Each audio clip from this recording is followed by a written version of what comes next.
Last week I talked about tithing a little bit, one of those habits, and it was really strange. I had to actually write this into my notes. This isn't really about anything we're talking about today, but it happened, and we're at the 10 o'clock gathering, Ben, which means that I have more time to talk about stuff than at the 9 o'clock. So this is fun. This is going to be a good time. So settle in. We'll be here for the full, hour, whatever it is. And we're going to try and get out on time. But last week, someone from the church or somewhere, I don't know who it is, but they decided to bless me and put some money in my car, which is super nice. What they don't know is that my tithe just went up because of different things, and I looked at it and said, oh God, okay, I'm going to increase my tithe. And remember last week I said, no one gives a tithe, and all of a sudden the very next week you get like a check in the mail that's like for the exact amount that you just increased your tithe. That is exactly what happened to me last week, where now I can't say that never happens because that literally exactly happened. They didn't know that, and the amount that I got in there, I was like, what on earth? I honestly expected a little thing to say, if you know, to be on the notes. And it wasn't. I was like, thank you, because I probably would have passed out. But God is so good. When we give, he always gives back, and he does it in the craziest, coolest, funnest ways. He works the miracle out. So if you haven't tried yet, I can only tell you my own experience. Try. Because God will do some incredible things in your life. All right, we're in week 2 of our series, Transformed in Your Physical Health. Who here has ever thought about their physical health before? I actually do a little bit of hands. You can do a little hand if you want. Doesn't matter, because today we're going to be talking about our physical health, but it's going to be a little bit different than what you might think. Now, the most physical thing that I've ever done in my entire life was involved with a little mountain we have here in Washington called Mount Rainier. And I had an opportunity in 2010 to climb Mount Rainier. And I was 19 years old, and I thought, okay, that's cool. Yeah, sure, why not? Let's do it. I didn't have a proper perspective on what a cool opportunity that was at the time, and since then I've gone, oh wow, that was really cool. And my dad, Pastor Charlie, he said, hey Stephen, you should probably do some things to prepare for climbing Mount Rainier. And I was like, okay, what does someone do to prepare to climb Mount Rainier? It was like, well, you should probably climb some other mountains. You should break in your boots. You should start getting some good sleep, and you should, do some physical exercise and stuff to get ready. And in my head, I was like, yeah, I'm not going to do any of those things. 19, it's pretty dumb, and not a lot has changed, but I do remember climbing Mount Si once in preparing for climbing Mount Rainier. I heard that if you really want to know that you've got like a good conditioning to climb Mount Rainier, you have to be able to climb Mount Si up, down, then up and down again, and there's like a certain time frame for it. I didn't do that. I climbed it. I think it took me 6 or 8 hours or whatever, and I thought, okay, we're good. I didn't even wear the boots that I would have been wearing for Mount Rainier either. Which equipment and all that, there's lots of different things that all go into doing something physical. The equipment, they're mental, you have to be mentally in there, spiritually in there, and physically engaged. So we get there and we drive up, and there's this big resort at the site, and I'm like, this is climbing Mount Rainier? Oh guys, this is easy. This is easy. Got this nice cushy bed, get this big meal. We wake up, and they're like, you're going to do this over 3 days. I'm like, anyone can do anything in 3 days. Come on. And so we get all of our stuff on. Mind you, remember, I have not broken in my boots. And we get all our stuff on, and we start climbing the mountain. They go, okay, great, we're going to get up there. And Muir, where you stop for the night, is at 10,000 feet. And so while they're going, they're telling you about altitude and things that can happen, like your lungs exploding and different things. And I'm like, wait a minute, hold on, what? They're like, teach you this special breathing technique where you have to take 2 big breaths, and you have to do this special breathe out thing. I don't know. And I'm a scuba diver, so I know a lot about breathing, and I still don't understand kind of what they were talking about. But they're teaching you all this, and we get up, 8,000 feet, and I start to feel like, okay, it's pretty cold. Wasn't really prepared for cold. Because it's summertime, it's like June, and so, it's kind of weird. You're like, wait a minute, this is really cold. And they said, okay, now what we're going to do is we're going to teach you how to fall. how to fall. They're like, yeah, there are these crevasses that go down to the center of the earth. And if you go down, if we can't save you, we just like cut the rope and that's it. I'm like, what? Like, what are you talking about? This is all of a sudden changing a lot from what I thought I was getting myself into. I was like, there's no ropes when we're climbing Mount Sinai or anything like that. So they teach you how to fall. You have to yell falling. You have to do the special kicking thing. You've got this ice axe and you're like digging in the snow. And you do that for several hours. Everyone's got to do it. And they're like, okay, now we're going back down. I'm like, what do you mean we're going back down? I can see the camp right over there. They're like, no. We go back down. We get a good night's sleep. And then we do the full hike, the full climb up the mountain in 2 days starting tomorrow. I went, I just lost a whole day and I've already climbed and fallen and done all this work and I'm kind of tired. And I have to retrace my steps coming back up. Way different than what I thought I was getting myself into. So we go back down the mountain, and now is the part where like I'm starting to get a little frazzled and mad. When your attitude starts to go, things that you commit to can like fly out the window. But I get a good night's sleep. It wasn't that good, actually. I slept and wake up the next day, put all the stuff on, I'm tired, and we're climbing up the mountain. And we get to the part where we did all the falling training, and I said, could have just started from there. But we've reclimbed, we've retraced all our steps, and we get up to Muir, and around 10,000 feet, the altitude can really affect people. It affects everyone differently. But it really affected me. It turned my stomach, the easiest way I can describe it is it turned my stomach into the size of about that, like a jelly bean. Like you got to eat. You have to fuel your system if you're going to do something physical, right? And I stopped eating. And they would come by and they'd go, hey, make sure you eat. Are you eating? Yeah, I'm eating. I was lying, wasn't eating.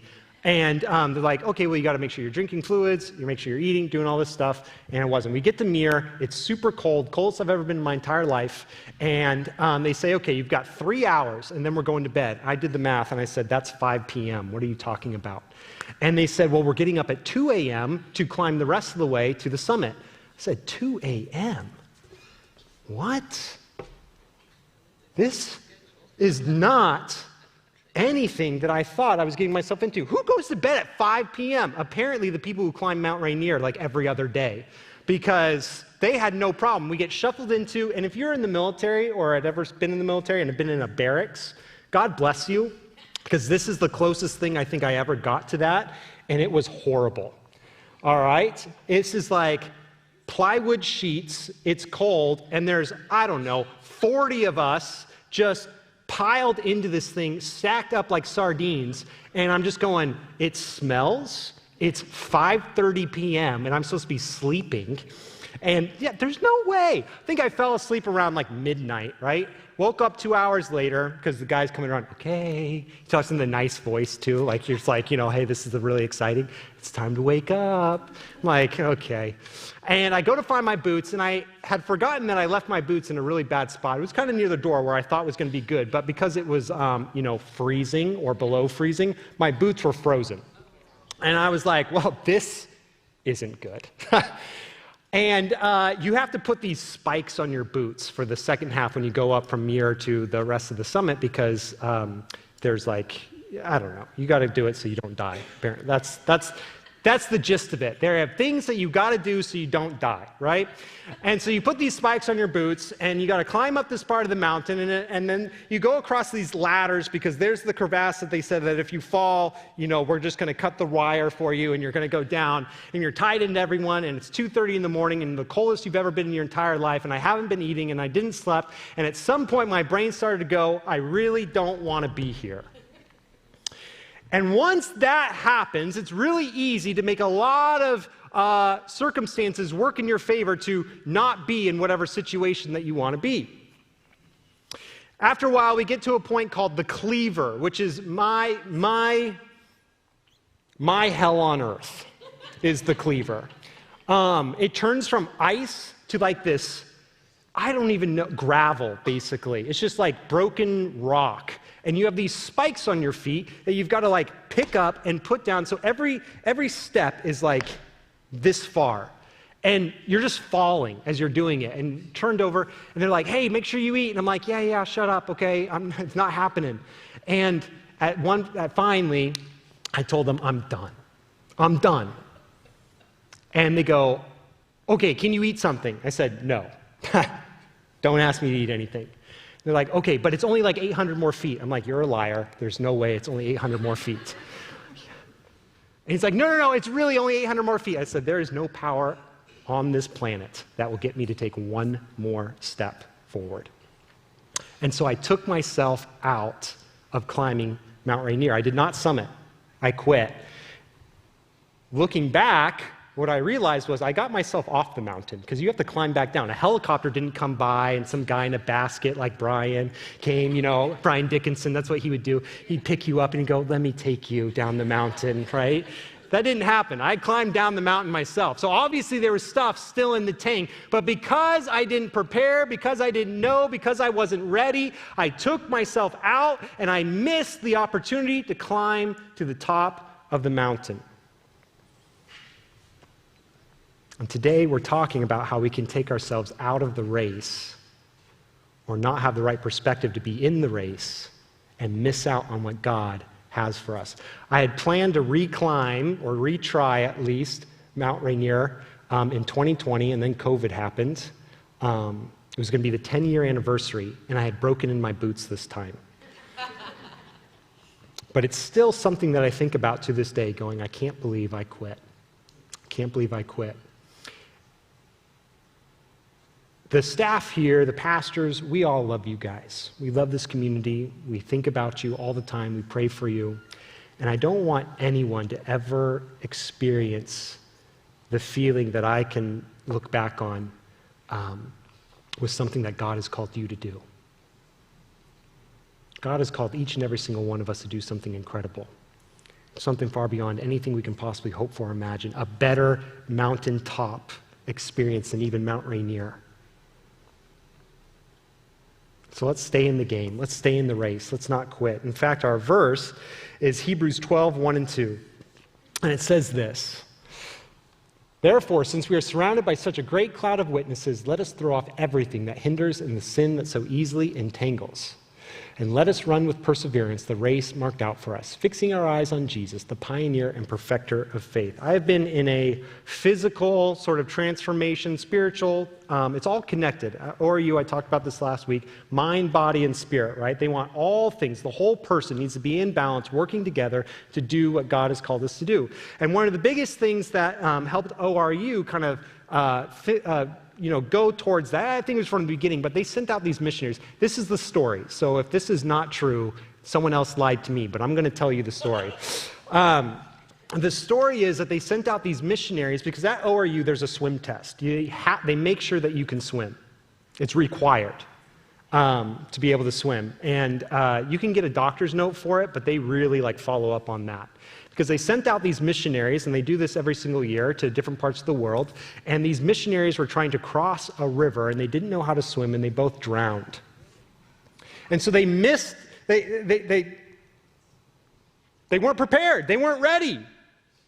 And the school felt responsible that they were the ones who were trying to equip them, train them, get them ready to go, and they said, that will never happen to one of our missionaries ever again. So now there's a swim test. You have to be able to swim. God has a plan and a purpose for each one of us, but there are things physically that we have to do that's between you and Jesus. That's what we're talking about today. And only for you to be able to be in that race, to do those things. Have you ever thought about what your ideal self looks like? What your ideal self looks like? If you haven't, try to think about it right now. What does that ideal self look like physically? Is Jesus part of the thought? Is he part of the equation? If you think about yourself physically, what you want that to look like at this stage in your life right now, if Jesus isn't part of the equation, you need to get him part of the equation. You see, we serve an infinite God. It doesn't matter if you're first starting out or if you've been on the race for a long time. We serve a God that is eternal. How cool is that, you guys? There's this show, it's done now, it's called The Good Place. think it's on Netflix, and it's about these people who go to the afterlife or whatever, and they're in the good place. And I'm going to go through it really fast. I don't recommend the show, but it's a good illustration for this. Eventually, they've been in the good place for, I think they count time there in Jeremy Bearimy, which is just really weird. But it was like, if you Google it, they actually figured out how many years it was. It was 111,000 years. So after 111,000 years, these characters were in this place, and then they said, we're done.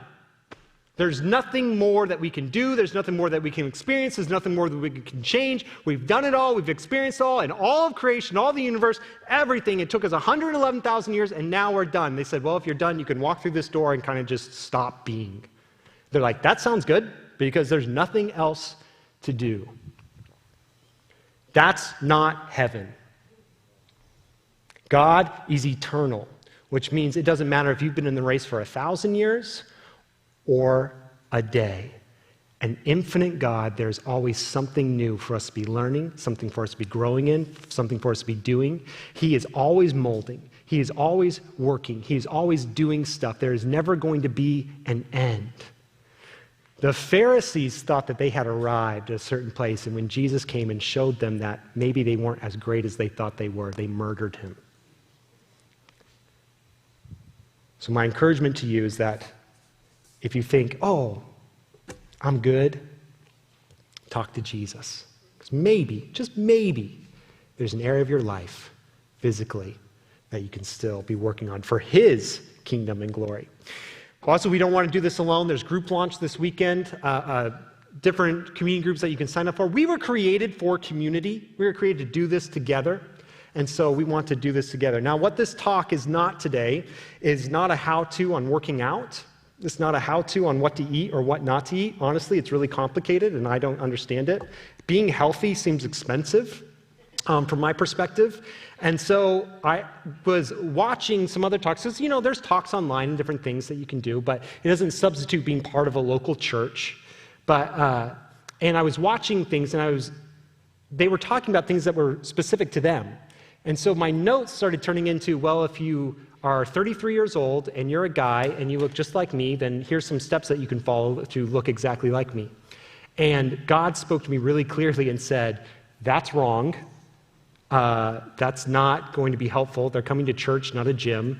And so we're going to talk about some eternal things today that we can do that will transform us physically, but is for everyone at every step of the way on your race with God. So our verse for today, our overarching verse is in Hebrews, but our verse for today is in 1 Corinthians, and it says, everything is permissible for me, but not everything is beneficial. Everything is permissible for me, but I will not be mastered by anything. Food for the stomach and the stomach for food. God will destroy them both. The body is not meant for sexual immorality, but for the Lord, and the Lord for the body. By his power, God raised the Lord from the dead, and he will raise us also. Do you not know that your bodies are members of Christ himself? Flee from sexual immorality. All other sins a man commits are outside his body, but he who sins sexually sins against his own body. Do you not know that your body is a temple of the Holy Spirit who is in you, whom you have received from God? You are not your own. You are bought at a price. Therefore, honor God with your body. 1 Corinthians 6, 12 through 20, NIV, or like Pastor Tom taught me this, the NIV. If you want to live, get the NIV. It's a good one. If you see him, tell him, Pastor Tom, you're incredible. He is incredible. He's my brother-in-law, which is super cool, and we get to serve together, and I am so thankful for him. But we're talking about these verses today. It really is three-ish habits or disciplines to get our physical bodies in the race and or keep them in the race. The first one, habit number one, is the habit of evaluating. The habit of evaluating, specifically our motivation and our choices. My son Amos is almost 3, and he has started. He has already started. I don't know when they start because he's my firstborn, but he has started with the question, Dada, what is that? It's a window. Why? Well, they want you to be able to see out the car, Amos. Oh, that makes sense. Why? They don't want you to get bored. Why? because they know that if you get bored, you'll start doing things you aren't supposed to do. Why? Because if you do things you're not supposed to do, you make dad really upset, and they don't want a parent reaching back and doing something that they shouldn't do to a child who keeps asking the question why in the car. Oh, he's asking why. Look at your motivation. Why? Why am I doing this? Why do I want this? Why do I want to look this way? Why do I want this about my body? Why? And if you need help finding out your deep internal why, because you have to follow that rabbit trail a long ways, talk to an almost 3-year-old, because they will help you get there. Sometimes we stop way too soon, and we have to follow that thread all the way. And really what that internal nugget should be, and if it's not, should be, Jesus, how do I serve you better? What am I here for? What is my purpose? You see, in Colossians 3:2, it says, set your minds on things that are above, not on things that are on earth. Elon Musk has taken this very literally, but for us, it's a little bit different, that we need to set our minds on what God has for us, what he has placed us here for, not on just the earthly things. Colossians 3:22 through 24 says to sum it up, it says everything we do matters to God. You guys can read it, but everything we do matters to God. At Outback Steakhouse, there is a dessert there called the Chocolate Thunder from Down Under. If you've never tried it, too bad. It's incredible. It's amazing. It's so good. And I could live my life trying to figure out how to get as many of those in my life as possible. I could. I could work out. I could sleep right. I could eat right. I could get the right fluids. I could do all the stuff. I could talk to someone and go, put me on a plan so that I can eat as many chocolate thunders from Down Unders as I can in my life. You can do that. But is that what we're here for? I don't think so. There's something more to that. Who did God create me to be? What is my purpose? So whatever you eat or drink, or whatever you do all to the glory of God. Wait a minute. You mean what I eat and what I drink, I can use those things to glorify God too? It's not just stuff. It's in the Bible. Okay, Pastor Stephen, does this mean I can't eat something? I don't know. Probably not. Maybe. That's between you and Jesus. See, that's the big thing. Jesus has created you to do things only you can do. So you can ask him, how do I glorify you with my body? How do I glorify you with what I eat, with what I drink, and what I do? It's not something that, there are things in the Bible, and we can talk about those, but I want you guys to talk to Jesus. Talk to Jesus. Remember, God is after your heart, not for you just to do a bunch of things.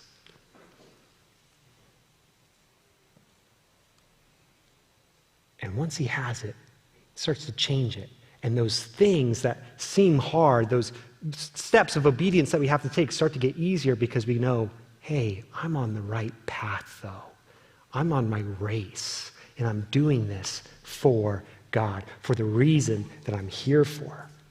So evaluate your why and invite God into the process if he isn't.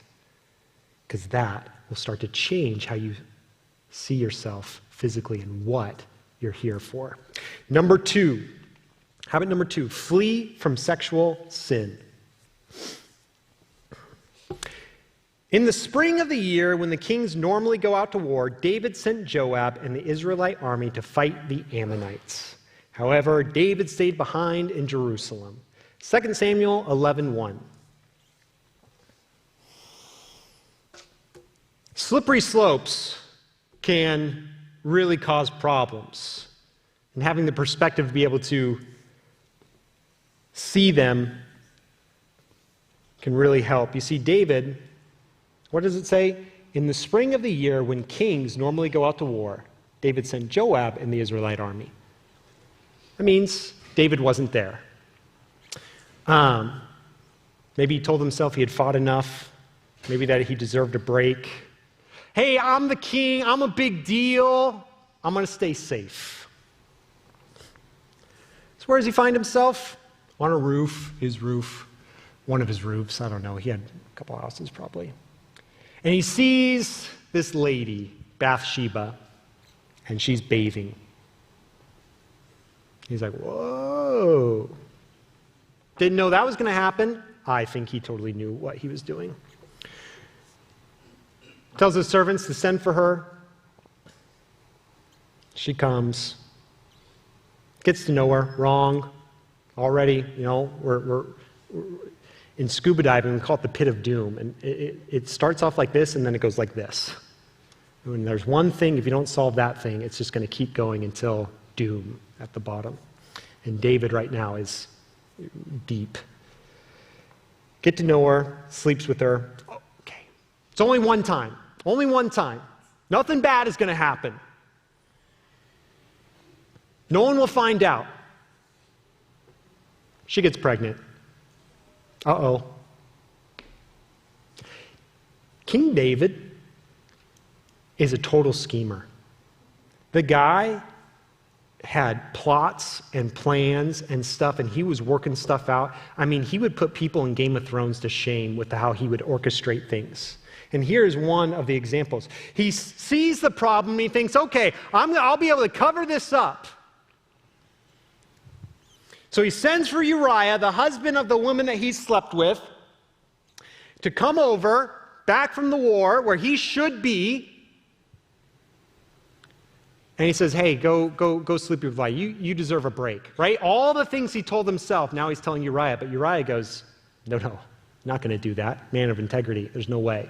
My buddies are on the front lines fighting. How dishonoring would it be for me to do this while they're there? So David's like, oh, great. What are we going to do? So he writes him a letter. He writes a letter to Joab, and he gives him the letter. And inside the letter is his death warrant.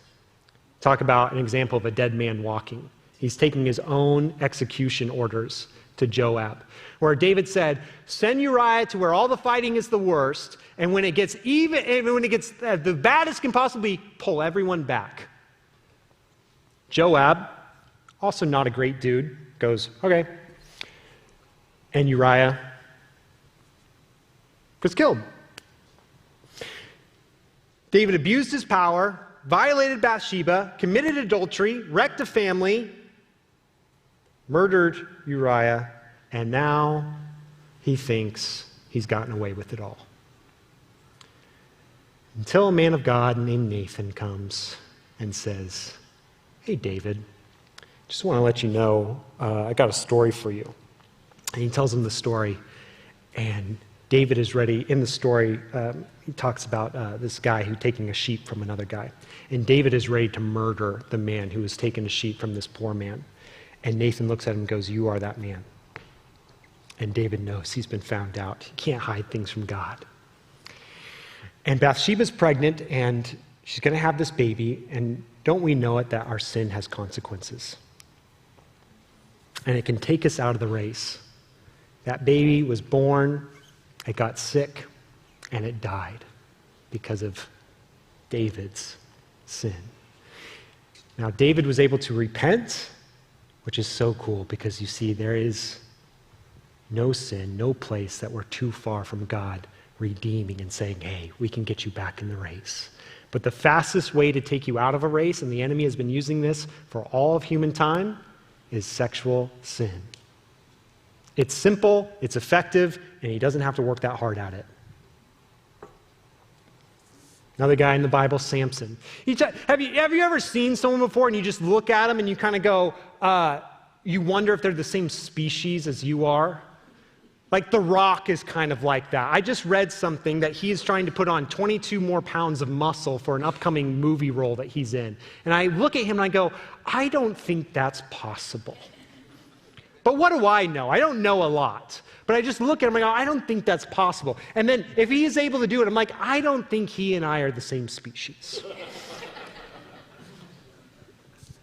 Samson was like that. He was gifted by God, this incredible power to be this judge, to defeat the enemies of Israel. And look at what he did. It wasn't just one time, but a couple of times he let his sexual desires completely sideline him from what God had asked him to do. There he was with Delilah. She just kept pressing him and pressing him and pressing him. And finally he told her, if you shave my hair, I will lose all my strength. And what is the very next thing she does? She shaves his hair. The Philistines come, they capture him, they gouge out his eyes, and he goes into slavery.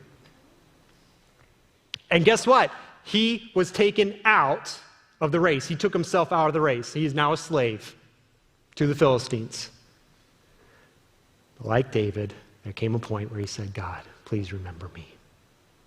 Give me one last opportunity. And he pushes down these pillars, and with his final act, he does a great deed for Israel. But I don't think that was the plan that God created Samson for when he created him. I think he had a different plan in place, but because of Samson's sexual sin, the plan had to change. You contrast that with Joseph. Joseph is in Egypt, sold into slavery by his brothers, trying to do the best that he can, getting really blessed for it. And don't you know it? Potiphar's wife. It's not just guys. It's both sides can fall into this trap. She sees Joseph, and she's the one who's filled with desire for him, and so she starts pressing him. What does he do? He runs. He flees.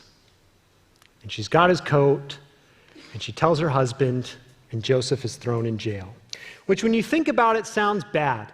But I believe that Potiphar knew that his wife was probably up to no good. Because if Joseph had actually been found out in that situation, you don't throw a slave in jail, you kill him for something like that. That would have been something that he would have absolutely been just executed for. But Joseph ran away. God protected him and saved him for that plan and purpose that he had orchestrated from the beginning, to save his people when the famine came and bring them into Egypt. Flee from sexual immorality. All other sin a man commits are outside his body, but he who sins sexually sins against his own body. It's like a double sin. It's not, because there are no double sins, but it's almost like a double sin. And it can sideline us onto the race. And sexual sin can look like a lot of things. It doesn't just have to be skin-on-skin adultery, right? In the advent of AI, we're still figuring that out, but you can already see on social media and different things online that they are creating these personas of people who don't even exist, trying to lure people into relationships with something that is fabricated and not real. And you just go, what? What? And you think, that's a new thing. It's not, though. It's not new. It's the same stuff. Our enemy, the devil, walks around like a roaring lion, seeking whom he may devour. Be on guard and flee from sexual sin. And where do you flee? Straight into the arms of Jesus, because he's the one who said, there is no temptation, there is no thing that can overcome you. Whatever you're going through, we can do it together. And guess what? We can beat it. We can get through it. And we can stay in this race. But even if something has happened, all we have to do is say, God, help me. And he will get us back. But flee from sexual sin. Run into the arms of God.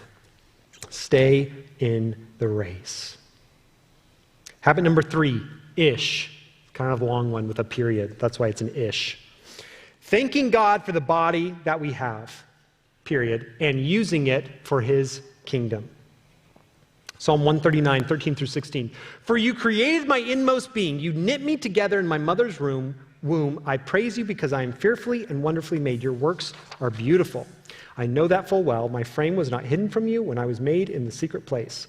When I was woven together in the depths of the earth, your eyes saw my unformed body.